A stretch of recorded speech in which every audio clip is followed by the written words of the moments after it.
नमस्कार विद्यार्थी मित्रांनो, स्मार्ट अभ्यास या यूट्यूब चॅनलवर आपले मनापासून स्वागत आहे. काल मित्रांनो आपल्याला व्हिडिओ टाकता आलेला नाही, कारण काही टेक्निकल बिघाडामुळे कालचा व्हिडिओ रेकॉर्ड करणं शक्य झालेलं नाही. म्हणून आजच्या या व्हिडिओच्या माध्यमातून आपण काल दिनांक 10 जानेवारी आणि आजच्या 11 जानेवारीच्या या दोन्ही दिवसांच्या ज्या महत्त्वपूर्ण चालू घडामोडी असणार आहेत त्याचा अभ्यास करणार आहोत. तत्पूर्वी आपण जर चॅनलवर नवीन असाल तर चॅनलला सबस्क्राईब करून घ्यायचं आहे. व्हिडिओ जर आवडला तर व्हिडिओला लाईक करायचा आहे. तसेच हा व्हिडिओ आपल्या विद्यार्थी मित्रांना नक्की शेअर करा, जेणेकरून याचा फायदा आपल्या मित्रांना सुद्धा होईल. चला मग सुरुवात करूया महत्त्वपूर्ण चालू घडामोडींना. आणि पहिला प्रश्न असणार आहे की नुकतेच इस्रोचे नवीन अध्यक्ष कोण बनले आहेत. अतिशय महत्त्वाचा प्रश्न आहे मित्रांनो. यावर हमखास आपल्या परीक्षांमध्ये प्रश्न हा विचारला जाणार आहे. ऑप्शन्स या ठिकाणी देण्यात आले आहेत. याचं योग्य उत्तर असणार आहे ऑप्शन नंबर बी, व्ही नारायणन. हे नुकतंच जे इस्रो आहे त्याचे नवीन अध्यक्ष बनले आहेत. त्याविषयी काही पॉईंट्स लक्षात ठेवायचे आहेत. हे जे व्ही नारायणन आहेत ते इस्रोचे 11व्या क्रमांकाचे अध्यक्ष बनलेले आहेत मित्रांनो. हा पॉईंट आपल्यासाठी महत्त्वाचा आहे. आणि 14 जानेवारीपासून ते या जे काही पद आहे ते स्वीकारणार आहेत. यांचा कार्यकाळ 2 वर्षांचा असणार आहे. आणि रॉकेट आणि स्पेसक्राफ्टच्या ऑपरेशन तज्ज्ञ म्हणून त्यांना ओळखलं जातं. हे सुद्धा मुद्दे आपल्याला लक्षात ठेवायचे आहेत या व्ही नारायण यांच्याविषयी. त्यासोबतच इस्रोविषयी काही पॉईंट्स लक्षात ठेवायचे आहेत. याचं लॉंग फॉर्म आहे इंडियन स्पेस रिसर्च ऑर्गनायझेशन. याची स्थापना झाली होती 15 ऑगस्ट 1969ला. मुख्यालय आहे बेंगळुरू या ठिकाणी. संस्थापक होते याचे विक्रम साराभाई, ज्यांना भारतीय अवकाश तंत्रज्ञानाचे जनक म्हणून सुद्धा ओळखले जाते. आणि या इस्रोचं ब्रीदवाक्य लक्षात ठेवायचं आहे मानवी सेवेसाठी अंतराळ तंत्रज्ञान. त्यासोबतच मागचे काही इस्रोचे अध्यक्ष कोण होते हे आपल्याला परीक्षांमध्ये विचारलं गेलेलं आहे, ते आपण लक्षात ठेवायचं आहे. तर हे जे व्ही नारायणन आहेत ते 11व्या क्रमांकाचे आत्ता अध्यक्ष बनलेले आहेत. या अगोदर एस सोमनाथ हे 10व्या क्रमांकाचे अध्यक्ष होते. त्यांच्याच कार्यकाळामध्ये चंद्रयान-3 2023 साली ही मोहीम पार पडलेली आहे. आणि या चंद्रयान-3 द्वारे भारत हा चंद्राच्या दक्षिण ध्रुवावर यान उतरवणारा जगातील पहिला देश हा ठरलेला होता. 9व्या क्रमांकाचे अध्यक्ष होते के सिवन, ज्यांच्या कारकिर्दीमध्ये चंद्रयान-2 मोहीम झालेली होती 2019 या वर्षामध्ये. हे सुद्धा पॉईंट्स आपल्याला लक्षात ठेवायचे आहेत. आणि पहिले अध्यक्ष कोण होते हे जर विचारलं तर विक्रम साराभाई हे या इस्रोचे पहिले अध्यक्ष होते. हे पॉईंट्स अत्यंत महत्त्वाचे आहेत मित्रांनो. यावर हमखास प्रश्न हे आपल्या परीक्षांमध्ये विचारण्यात येतात, ते आपण लक्षात ठेवायचे आहे. त्यासोबतच मित्रांनो इतर ज्या काही महत्त्वाच्या नियुक्त्या आहेत त्या सुद्धा आपल्याला लक्षात ठेवायचं आहे. जसं विजया रहाटकर या राष्ट्रीय महिला आयोगाच्या अध्यक्ष बनल्या आहेत. UPSCचे नवीन अध्यक्ष बनले आहेत प्रीती सुदान. त्यानंतर आहेत महाराष्ट्राशी संबंधित काही नियुक्त्या. महाराष्ट्राच्या मुख्य सचिव बनले आहेत सुजाता सौनिक. महाराष्ट्राचे पोलीस महासंचालक रश्मी शुक्ला. महाराष्ट्र राज्य महिला आयोगाच्या अध्यक्षा बनल्या आहेत रुपाली चाकणकर. महाराष्ट्राचे नवीन राज्यपाल CP राधाकृष्णन. त्यासोबतच आपले जे 3 सैन्य दल आहेत त्यांचे सुद्धा जे प्रमुख आहेत ते नव्याने नियुक्त करण्यात आलेले आहेत. ते सुद्धा आपल्याला माहिती असायला पाहिजे. भारतीय हवाई दलाचे प्रमुख अमरप्रीत सिंग बनले आहेत. भारतीय नौदलाचे प्रमुख दिनेश कुमार त्रिपाठी. भारतीय सेना प्रमुख उपेंद्र द्विवेदी. त्यासोबतच जे NCB आहे नार्कोटिक्स कंट्रोल ब्युरो त्याचे प्रमुख बनले आहेत अनुराग गर्ग. तसेच CRPFचे प्रमुख बनले आहेत विपुल कुमार. SSBचे प्रमुख अमृत मोहन प्रसाद. BSFचे प्रमुख दलजीत सिंग चौधरी. CISFचे प्रमुख राजविंदर सिंग भट्टी. NSGचे प्रमुख B श्रीनिवासन. SPGचे प्रमुख आलोक शर्मा. ITBPचे प्रमुख राहुल रसकोत्र. NDRFचे प्रमुख पियुष आनंद. ह्या इतर महत्त्वाच्या नियुक्त्या आपल्याला लक्षात ठेवायच्या आहेत. त्यासोबतच मित्रांनो कालच्या व्हिडिओमध्ये जो काही ब्रिक्स विषयी प्रश्न होता त्यामध्ये माझ्याकडून सांगण्यामध्ये एक चूक झालेली होती. ती चूक तुम्ही दुरुस्त करून घ्यायची आहे, ते आपण लक्षात ठेवायचं आहे. त्यानंतर पुढचा प्रश्न असणार आहे नुकतेच पंचायत से पार्लिमेंट 2.0 कार्यक्रमाचे उद्घाटन कोणी केले. ऑप्शन्स या ठिकाणी देण्यात आले आहेत. याचं योग्य उत्तर असणार आहे option number A, Om Birla यांनी नुकतंच या पंचायत से पार्लिमेंट हे जे काही कार्यक्रम आहे त्याचा शुभारंभ केलेला आहे. त्याविषयी काही पॉईंट्स लक्षात ठेवायचे आहेत. हे जे काही पंचायत से पार्लिमेंट 2.0 जे प्रोग्राम आहे त्याचं उद्घाटन केलं आहे लोकसभेचे अध्यक्ष ओम बिर्ला यांनी. याचा उद्देश काय आहे तर संविधान व लोकशाही मूल्यांच्या विषयी जागरूकता पसरवणे, महिला सशक्तीकरण याविषयी जागरूकता अभियान चालवणे हे याचा उद्देश आहे. हे सुद्धा आपण लक्षात ठेवायचं आहे. याद्वारे लोकप्रतिनिधींना संविधानिक तरतुदी समजून सांगणे असेल, त्याद्वारे शासनाला सशक्त बनवण्याचा प्रयत्न हे केला जाणार आहे. हे आपल्याला लक्षात ठेवायचं आहे. त्यासोबतच काही पॉइंट्स लक्षात ठेवायचे आहेत या पंचायत राज याविषयी, कारण यावर आपल्याला प्रश्नही विचारले जातात. तर पंचायती राज व्यवस्थेचा जनक जर विचारला तर लॉर्ड रिपन आहे आणि भारतीय पंचायती राज व्यवस्थेचा जनक जर विचारला तर ते बलवंतराय मेहता असं उत्तर द्यायचं आहे मित्रांनो. या दोन्हींमध्ये फरक आहे. बलवंतराय मेहता यांच्याविषयी एक समिती सुद्धा आलेली आहे 1957 ला या पंचायत राजशी संबंधित. यांच्याच समितीच्या शिफारसीवरून 2 ऑक्टोबर 1959 ला भारतामध्ये 3 स्तरीय पंचायती राज व्यवस्थेची सुरुवात करण्यात आलेली आहे. हे आपल्यासाठी अत्यंत महत्त्वाचे पॉइंट्स आहेत. यावर आपल्या परीक्षांमध्ये प्रश्नही विचारण्यात आलेले आहेत. त्यासोबतच राष्ट्रीय पंचायती राज 24 एप्रिलला साजरा करण्यात येतो, हे सुद्धा आपल्याला लक्षात ठेवायचं आहे. त्यानंतर पुढचा प्रश्न बघण्या अगोदर व्हिडिओ कसा वाटला ते कॉमेंटमध्ये नक्की सांगायचं आहे. चॅनलवर नवीन असाल तर चॅनलला सबस्क्राईब करून घ्यायचं आहे. तसेच हा व्हिडिओ आपल्या विद्यार्थी मित्रांना नक्की शेअर करा, जेणेकरून याचा फायदा आपल्या मित्रांना सुद्धा होईल. चला मग पुढचा प्रश्न बघणार आहोत. नुकतेच तेनजिंग नॉर्गे पुरस्कार महाराष्ट्रातील कोणत्या व्यक्तीला जाहीर झाला आहे? ऑप्शन्स या ठिकाणी देण्यात आले आहेत. त्याचं योग्य उत्तर असणार आहे ऑप्शन नंबर बी, उमेश झिरपे यांना नुकतंच हे तेनजिंग नॉर्गे पुरस्कार जाहीर झालेला आहे. त्याविषयी काही पॉइंट्स लक्षात ठेवायचे आहेत. हे जे पुरस्कार आहे तेनजिंग नॉर्गे पुरस्कार, गिर्यारोहणामध्ये जे काही उल्लेखनीय कार्य करणारे व्यक्ती आहेत त्यांना हा पुरस्कार दिला जातो.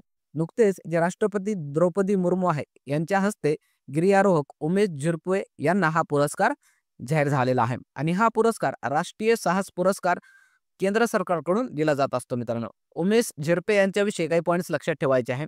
या अगोदर त्यांना श्री शिवछत्रपती साहसी क्रीडा पुरस्कार देण्यात आलेला आहे आणि यांच्याविषयी अजून एक महत्त्वाचा पॉइंट आहे की जगातील सर्वोच्च जे 8000 मीटर उंचीचे शिखर आहेत त्यांनी यशस्वीपणे त्या ठिकाणी मोहिमा ह्या राबवून दाखवलेल्या आहेत आणि असे करणारे ते पहिले भारतीय गिर्यारोहक आहेत. मित्रांनो, हे सुद्धा आपल्याला पॉइंट लक्षात ठेवायचं आहे. त्यानंतर मित्रांनो, इतर जे महत्त्वाचे पुरस्कार आहेत ते सुद्धा आपल्याला लक्षात ठेवायचे आहेत. तर आबेल पुरस्कार 2024चा मायकल थॅलाग्रँट यांना देण्यात आलेला आहे. या पुरस्काराला गणिताचा नोबेल म्हणून सुद्धा ओळखले जाते. त्यानंतरचा आहे आर्यभट्ट पुरस्कार 2024चा पी सुब्बाराव यांना देण्यात आलेला आहे. मिस वर्ल्ड 2024 ची विजेता क्रिस्टिना पिचकोवा, मिस युनिव्हर्स 2024 ची विजेता आहे व्हिक्टोरिया थलविक, ज्ञानपीठ पुरस्कार 2023 चे विजेता आहेत गुलजार आणि राम भद्राचार्य. 33वा सरस्वती सन्मान प्रभा वर्मा यांना देण्यात आलेला आहे. लता मंगेशकर पुरस्कार 2024चा अमिताभ बच्चन यांना, दादासाहेब फाळके पुरस्कार 2024चा मिथुन चक्रवर्ती यांना, MS स्वामीनाथन पुरस्कार 2023चा BR कंबोज यांना देण्यात आलेला आहे. त्यासोबतच जे साहित्य अकादमी आहे त्याविषयी जे मराठी संबंधित पुरस्कार आहेत ते सुद्धा आपल्याला लक्षात ठेवायचे आहेत आणि हे अतिशय महत्त्वाचे पुरस्कार आहेत. त्यावर आपल्या परीक्षांमध्ये प्रश्न हे विचारले जातात. तर नुकतंच 2024चा साहित्य अकादमी मराठीचा पुरस्कार देण्यात आलेला आहे डॉक्टर सुधीर रसाळ यांच्या बिंदांचे गद्य या समीक्षा ग्रंथाला. त्यासोबतच 2023 चे सुद्धा आपल्याला लक्षात ठेवायचे आहेत. साहित्य अकादमी मराठी 2023चा बाल साहित्याचा पुरस्कार भारत सासने यांच्या समशेर आणि भूतबंगला या कादंबरीसाठी देण्यात आलेला आहे. साहित्य अकादमी मराठीचा युवा साहित्याचा पुरस्कार देविदास सौदागर यांच्या उसवन या कादंबरीसाठी देण्यात आलेला आहे. त्यानंतर पुढचा प्रश्न असणार आहे, नुकतेच 5 जानेवारी 2025 रोजी कोणत्या योजनेला 10 वर्ष पूर्ण झाले आहेत?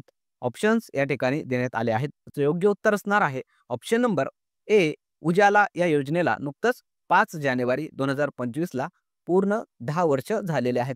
त्याविषयी काही पॉइंट्स लक्षात ठेवायचे आहेत. ही जी योजना आहे उजाला योजना, याची सुरुवात 5 जानेवारी 2015 ला झालेली होती आणि याचं जे काही उद्घाटन आहे ते पंतप्रधान नरेंद्र मोदी यांच्या हस्ते करण्यात आलेलं होतं. योजनेला 10 वर्षही पूर्ण झालेले आहेत, हे आपल्याला लक्षात ठेवायचं आहे. आणि या योजनेद्वारे आतापर्यंत 36,87,00,000 लोकांना LED बल्ब वितरित करण्यात आलेले आहेत आणि या योजनेद्वारे कमी आणि माफक दरामध्ये LED बल्ब जवळपास 70 रुपयामध्ये आणि LED ट्यूब जे असते ते 220 रुपयांपर्यंत हे देण्यात येत असते. हे आपल्याला लक्षात ठेवायचं आहे या योजनेसंदर्भामध्ये. त्यासोबतच ज्या इतर महत्त्वाच्या योजना आहेत त्या सुद्धा आपल्याला लक्षात ठेवायच्या आहेत. प्रधानमंत्री किसान सन्मान निधी योजना आहे, जे की शेतकऱ्यांना वार्षिक 6,000 रुपये 3 टप्प्यांमध्ये हे दिले जात असतात. त्यांना आर्थिक सहायता म्हणून 2-2 हजारांचा एक टप्पा असतो. हे आपण लक्षात ठेवायचे आहे. याची सुरुवात झाली होती 2019ला.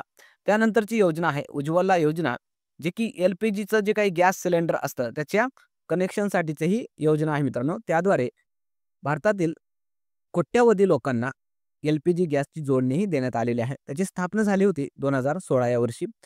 मुद्रा योजना आहे, जे की लहान व्यापारी उद्योगांना 20 लाख रुपयांपर्यंतचं कर्ज हे त्या योजनेद्वारे दिले जाते आणि याची सुरुवात ही 2015 या साली झालेली आहे. हे आपल्याला लक्षात ठेवायचं आहे, कारण योजना आणि योजनेचं जे काही स्थापना वर्ष आहे, सुरुवातीचं वर्ष आहे, ते कोणतं आहे ते आपल्या परीक्षांमध्ये विचारलं जातं. म्हणून या गोष्टी आपल्याला लक्षात ठेवायच्या आहेत. त्यानंतरचा प्रश्न असणार आहे, कॅनडा या देशाची नवीन पंतप्रधान कोण बनणार आहे? ऑप्शन्स या ठिकाणी देण्यात आले आहेत. योग्य उत्तर असणार आहे ऑप्शन नंबर सी, अनिता आनंद या कॅनडा या देशाच्या नवीन पंतप्रधान बनणार असल्याच्या चर्चा सध्या बातम्यांमध्ये आहेत. तर हे आपल्याला लक्षात ठेवायचं आहे. आणि हे जे काही अनिता आनंद आहेत त्या भारतीय वंशाच्या आहेत मित्रांनो. या एक विद्वान अशा वकील आहेत. यापूर्वी जे काही कॅनडा देश आहे त्याचे पंतप्रधान होते जस्टिन ट्रुडो. त्यांच्यावर भ्रष्टाचाराचे आणि भारतासोबतचे जे काही संबंध आहेत ते बिघडवण्याचे आरोप हे करण्यात आलेले होते आणि त्यामुळे त्या ठिकाणचे जे खासदार आहेत त्यांनी त्यांचा पाठिंबा काढून घेतल्यामुळे त्यांना त्या पदाचा राजीनामा हा द्यावा लागला होता. आणि यानंतर आता नवीन पंतप्रधान हे अनिता आनंद बनण्याच्या शक्यता सध्या बातम्यांमध्ये येत आहेत. अजून त्या बनलेल्या नाहीत, फक्त आपल्याला लक्षात ठेवायचं आहे या बनू शकतात, कारण फुल चान्सेस यांच्या नावाच्या सध्या आहेत. त्यासोबतच आपल्याला त्यांच्या पार्टीचं नाव लक्षात ठेवायचं आहे, लिबरल पार्टी. कॅनडा या देशाविषयी काही पॉईंट्स लक्षात ठेवा. राजधानी आहे ओटावा, चलन आहे कॅनेडियन डॉलर आणि जे इतर आंतरराष्ट्रीय प्रमुख महिला पदांवर आहेत त्या सुद्धा आपल्याला लक्षात ठेवायचं आहे. थायलंडच्या पंतप्रधान आहेत पेटा गटर्न शिनावात्रा आणि मेक्सिकोच्या पहिल्या महिला राष्ट्रपती बनल्या आहेत क्लाउडिया शियनबाम. हे सुद्धा आपण लक्षात ठेवायचं आहे.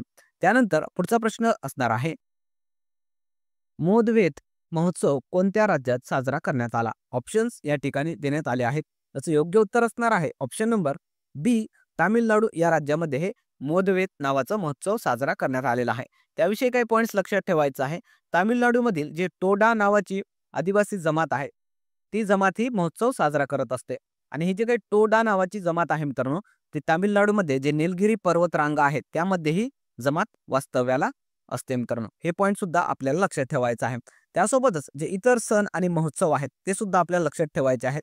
ओणम नावाचा जो महोत्सव आहे तो केरळ राज्यामध्ये होतो. हरेली छत्तीसगड या राज्यामध्ये, हॉर्नबिल नावाचा महोत्सव नागालँड या राज्यामध्ये साजरा करण्यात येतो. त्यासोबतच तामिळनाडूचा उल्लेख आलेला आहे. तर तामिळनाडू विषयी लक्षात ठेवायचं आहे. राजधानी आहे चेन्नई, मुख्यमंत्री आहेत सध्या MK स्टॅलिन, राज्यपाल आहेत RV रवी. आणि तामिळनाडू विषयी अजून एक महत्त्वाचा मुद्दा आपण मागच्या 2-3 दिवसाखाली घेतला होता, ते सुद्धा आपण मुद्दा लक्षात ठेवायचा आहे की भारतातील पहिला समुद्रावरील काचेचा पूल तामिळनाडू या राज्यामधील कन्याकुमारी या ठिकाणी उभारण्यात आलेला आहे. त्यानंतर पुढचा प्रश्न घेणार आहोत की नुकतेच जगातील सर्वात वृद्ध महिलेचे निधन झाले, त्या कोणत्या देशाच्या होत्या? ऑप्शन्स या ठिकाणी देण्यात आले आहेत. योग्य उत्तर असणार आहे ऑप्शन नंबर सी, जपान या देशाच्या त्या महिला होत्या. त्याविषयी काही पॉईंट्स लक्षात ठेवायचं आहे. त्यांचं नाव होतं मित्रांनो टोमिको इसुका आणि त्या जपान या देशाच्या महिला होत्या. त्यांचं वय होतं 116 वर्ष. त्यासोबतच ज्या इतर निधन वार्ता आहेत ते सुद्धा आपल्याला लक्षात ठेवायचं आहे. त्यावर आपल्या परीक्षांमध्ये प्रश्न हा विचारला जातो. तर प्रसिद्ध उद्योगपती रतन टाटा यांचं निधन झालेलं आहे. त्यानंतर आहेत उस्ताद झाकीर हुसेन, जे की तबला वादक होते, त्यांचंही निधन झालेलं आहे. पंकज उदास जे गझल गायक होते त्यांचं निधन झालेलं आहे. राम नारायण अग्रवाल, जे की भारतामध्ये त्यांना अग्निमॅन म्हणून ओळखलं जातं, ज्यांनी भारतामध्ये अग्नि मिसाईल बनवल्या होत्या, त्यांचंही निधन झालेलं आहे. त्यानंतर आहेत नटवर सिंग, जे भारताचे माजी परराष्ट्र मंत्री होते. यामिनी कृष्णमूर्ती, शास्त्रीय नृत्यांगना, यांचंही निधन झालेलं आहे. डॉक्टर R नित्या आनंद, ज्यांनी सहेली गर्भनिरोधक गोळीचा शोध लावला होता, त्यांचंही निधन झालेलं आहे. त्यानंतर आहेत शोभा रानडे, ज्या की गांधीवादी सामाजिक कार्यकर्त्या होत्या. त्यानंतर आहेत बिशन सिंग बेदी, जे की क्रिकेटर होते, त्यांचंही निधन झालेलं आहे. फ्रान्सिस डिब्रिटो, जे की अखिल भारतीय मराठी साहित्य संमेलनाचे अध्यक्ष राहिले आहेत, त्यांचंही निधन झालेलं आहे. SM कृष्णा, जे कर्नाटक राज्याचे माजी मुख्यमंत्री आणि महाराष्ट्र राज्याचे माजी राज्यपाल राहिले आहेत, त्यांचं सुद्धा नुकतंच निधन हे झालेलं आहे. त्यानंतर पुढचा प्रश्न आपण बघणार आहोत, नुकतेच पृथ्वी परिभ्रमण दिवस कधी साजरा करण्यात आला? ऑप्शन्स या ठिकाणी देण्यात आले आहेत. योग्य उत्तर असणार आहे ऑप्शन नंबर ए 8 जानेवारी हा जगामध्ये पृथ्वी परिभ्रमण दिवस म्हणून साजरा करण्यात आलेला आहे. त्याविषयी काही पॉइंट्स लक्षात ठेवायचा आहे. पृथ्वी परिभ्रमण यालाच अर्थ रोटेशन डे म्हणून ओळखलं जातं मित्रांनो. 1851 ला भूवैज्ञानिक लिओन फौकोल्ट असं त्यांचं नाव होतं, ज्यांनी पृथ्वीच्या परिभ्रमणाचा शोध लावलेला होता. हे आपल्याला मुद्दा लक्षात ठेवायचा आहे. त्यासोबतच अजून एक दिवस लक्षात ठेवायचा आहे की 22 एप्रिलला जागतिक वसुंधरा दिवस किंवा पृथ्वी दिवस हा साजरा करण्यात येत असतो. त्यानंतर काल ज्या काही महत्त्वाच्या घडामोडी आपण घेतल्या होत्या त्याचं क्विक रिव्हिजन या ठिकाणी आपण करणार आहोत. तर पहिला प्रश्न आपण काल घेतला होता, नुकतेच ब्रिक्सचा नवीन 10वा पूर्ण सदस्य देश कोणता बनला आहे? आणि याचं उत्तर होतं ऑप्शन नंबर डी, इंडोनेशिया हा ब्रिक्सचा 10व्या क्रमांकाचा नवीन सदस्य बनलेला आहे. त्यानंतरचा प्रश्न आपण बघितला होता, नुकतेच जस्टिन ट्रुडो यांनी प्रधानमंत्री पदाचा राजीनामा दिला, ते कोणत्या देशाचे प्रधानमंत्री होते? आणि याचं उत्तर होतं ऑप्शन नंबर ए, कॅनडा. त्यानंतरचा प्रश्न आपण घेतला होता, नुकतेच कोणत्या भारतीय संस्थेने स्वदेशी पॅरासिटामॉल औषध विकसित केले? आणि याचं उत्तर होतं ऑप्शन नंबर बी, CISR. त्यानंतरचा प्रश्न आपण घेतला होता, भारतीय ॲथलेटिक्स महासंघाचे नवीन अध्यक्ष कोण बनले? आणि याचं उत्तर होतं option number C, Bahadur Singh Sagu. त्यानंतरचा प्रश्न आपण घेतला होता, भारतातील पहिला जैविक मत्स्य क्लस्टर कोणत्या राज्यात सुरू करण्यात आला आहे? आणि याचं उत्तर होतं ऑप्शन नंबर बी, सिक्कीम या राज्यामध्ये हे भारतातला पहिला जैविक मत्स्य क्लस्टर सुरू करण्यात आलेला आहे.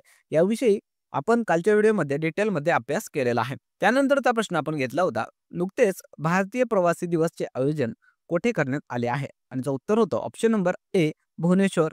त्यानंतरचा प्रश्न आपण घेतला होता, विश्व टायपिंग दिवस कधी साजरा करण्यात आला? आणि याचं उत्तर होतं ऑप्शन नंबर ए, 8 जानेवारी हा विश्व टायपिंग दिवस म्हणून साजरा करण्यात आलेला आहे. त्यानंतर मित्रांनो, काल आपण होमवर्क क्वेश्चन दिला होता. तो होमवर्क क्वेश्चन असा होता की नुकतेच कोणत्या देशाने जगातील पहिला लाकडी उपग्रह अवकाशामध्ये पाठवला? ऑप्शन्स या ठिकाणी आपण दिले होते. याचं उत्तर हे बऱ्याचशा विद्यार्थ्यांनी खूप चांगल्या प्रकारे कॉमेंटमध्ये दिलेलं आहे. त्यांचं खरंच मनापासून अभिनंदन. जे विद्यार्थी अशा प्रकारे होमवर्क क्वेश्चनचं उत्तर देतात त्यांना याचा फायदा त्यांच्या परीक्षांमध्ये दिसून येणार आहे. ज्या विद्यार्थ्यांनी याचं उत्तर दिलेलं नाही त्यांच्यासाठी आपण उत्तर सांगणार आहोत. आणि याचं उत्तर असणार आहे ऑप्शन नंबर सी, जपान या देशाने जगातील पहिला लाकडी उपग्रह अवकाशात पाठवला आहे. त्यानंतर आजचा होमवर्क क्वेश्चन असणार आहे अतिशय महत्त्वाचा आणि अतिशय सोपा प्रश्न असणार आहे. याचं उत्तर हे सर्व विद्यार्थ्यांनी कॉमेंट बॉक्समध्ये द्यायचं आहे. तर प्रश्न असणार आहे, नुकतेच बलात्कार विरोधी अपराजिता विधेयक कोणत्या राज्यात पारित करण्यात आले? ऑप्शन्स या ठिकाणी आपण दिले आहेत. याचं योग्य उत्तर सर्व विद्यार्थ्यांनी कॉमेंटमध्ये अवश्य द्यायचं आहे. चला मग थांबणार आहोत या ठिकाणी. पुन्हा भेटूया एका नवीन व्हिडिओसह. व्हिडिओ जर आवडला तर व्हिडिओला लाईक करायचा आहे. चॅनलवर नवीन असाल तर चॅनलला सबस्क्राईब करून घ्यायचं आहे. आम्हाला मागच्या काही दिवसांमध्ये आढळून आलेलं आहे की विद्यार्थी फक्त आपले व्हिडिओ पाहतात पण आपल्या चॅनलला सबस्क्राईब हे करत नाहीत. कृपया करून मित्रांनो, आपला जर कंटेंट तुम्हाला वाटत असेल की आपल्या परीक्षेच्या दृष्टीने महत्त्वपूर्ण आहे तर तुम्ही चॅनलला अवश्य सबस्क्राईब करा.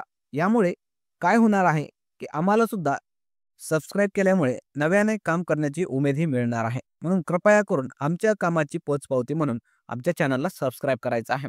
त्यासोबतच आमचे जे टेलिग्राम चॅनल आहे, इंस्टाग्राम चॅनल आहे आणि जे व्हॉट्सअप चॅनल आहे त्या ठिकाणी जाऊन सुद्धा तुम्ही जॉईन करून घ्यायचं आहे. कारण त्या ठिकाणी सुद्धा आपण अभ्यासाविषयी महत्त्वपूर्ण कंटेंट हे टाकत असतो. चला मग पुन्हा भेटूया एका नवीन व्हिडिओसह. तोपर्यंत धन्यवाद.